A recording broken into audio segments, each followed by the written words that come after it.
once again, I say it every time. You could always make the argument this guy played better, this guy's stats were better. These guys stood out to us. Yes, and that's ultimately what matters. Correct. Here on the breakdown. We kind of spoiled a couple of the people that are going to be on a little bit earlier, but it's really no surprise. But let's get into it. Do you want to start us off, or would you like me to, Zin? I'll take him, man. This kid talks shit, but he backs it up. He's in the running, he is at the forefront, and he is the favorite for Rookie of the Year. It is Toronto Ultra's Scrap. Yes, and a lot of people argue, like Dan Ghosty coming in, perhaps maybe he has a vote right now for Rookie of the Year. Personally, I just think it's kind of hard to disagree with what this guy's doing. Scrap has been unbelievable all year. They're champions this year as well, which also adds on to things. He has a 1.51 so far this stage. Yeah. And that's across 2 matches. That's across Seattle and Thieves as well. A 1.51 against those 2 teams is kind of ludicrous, Zin. Yep. Luda. Luda. The kid is lights out, and I respect him as a player. I mean, he's someone who's going to talk that shit, and he's backing it up with gameplay. I mean, to have a 1.5 against top slaying and top caliber teams like that is impressive. A 1.53 versus Thieves. He set the hardpoint single map record at 43. I just want to point something else out because this jumps off the screen. Hardpoint damage per 10 minutes, 3,772. And let me just tell you, there is no one close to that. Yeah. There is no one close. The next closest person I see is Selim at 32.72, Beans at 32.79, but keep in mind, that's over 2 series for Scrap. Some of these guys on this list only played 1 series this weekend. He's been having his way. It's no surprise that he finds his way onto our Team of the Week yet again. He's been on it before. I'm so excited to announce the next. Go ahead. I'm sure that we'll be seeing him again in the near future. The kid's been unbelievable. Whether you like him, whether you hate him or you love him, the guy's been fucking unreal. It's him next. It's him next? I think so. Okay, go ahead, Zin. Wait, you want me to do it? I introduced Scrap, but I will introduce my boy. I feel like I have to. Okay, yeah. He was my duo on Breach. I won my first ever LAN championship with him back on Rise Nation. TJHaLy with his first appearance on the breakdown team, and he loves cookies, dude. Look at him. That kid can fucking eat. Tej has been one of those players that's been kind of scrutinized throughout this year. He's been up, he's been down, but he's been playing very well for Vegas, and it's in a time where they need him. Obviously, they don't get the results that they wanted. They didn't get the 2-0 this weekend, but to push Optic to around 11 and to then win their next match in a Game 5 fashion against NY, he's a big part of that, and he's been playing a lot better. So we got to give him some props where they are due. He's one of the best search players in the league, and that's arguably the reason why he's on this list is just his prowess in search, his clutch ability. You saw there he clutches a huge 1v2 in a 3-3 round to go take the 4-3 lead last map against New York. So he's done dividends for this Vegas squad, and people have been they've been on him a little bit. He's got a 1.06 overall, a 1.7 versus New York, 1.2 in the stage, and he's feeling like Tej. The guy's been under fire, but we got to give him his props where they're due. He's been helping Vegas a lot, and we hope to see him continue this because Vegas needs him. Their schedule remains hard throughout. I think they play FaZe in their next match. They're going to need Tej to come out and keep playing well for them to be able to advance into champs. Yeah, he's been gunning. Correct. I think I have the wrong order. Next up, I think I get the next 2. Go ahead. Just for obvious reasons. We spoiled both of these on the watch party if you guys were watching with us. They were watching. The next up on the list, it's no surprise. It's Big Brucey. Big Brucey, Big Brandon. He's been unbelievable lately.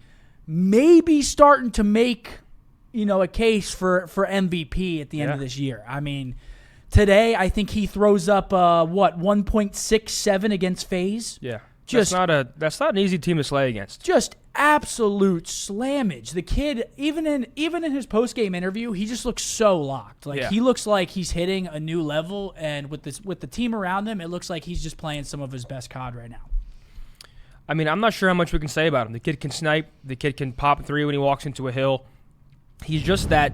He's one of the best backlines you can ask for. He can bail you out of a game. He can pop a 3-piece. Correct. I think he's the most talented sniper in the game. We saw that versus BZ earlier, a huge 1v1. He literally had 12 seconds, and he only had 1 shot in the chamber. We'll be taking a look at that later as well. And that was he gets an insane it done. Clutch. So great intuition. Brandon lights out all stage long. Yeah. All stage long. Well, he had a all year long. He had a 1.19 before coming into today, but after today, dropping a 1.67, I'm sure that he's up there now. He's got to be up there. He's got to have like a 1.35, 1.4 at least. he's been unbelievable, and that's why he's on our team of the week. And he went 34-21, map 1 today versus FaZe. It's a good map. So he's been doing well. Big Brucey, we love him. Greenwall loves him, and he deserves to be on this list.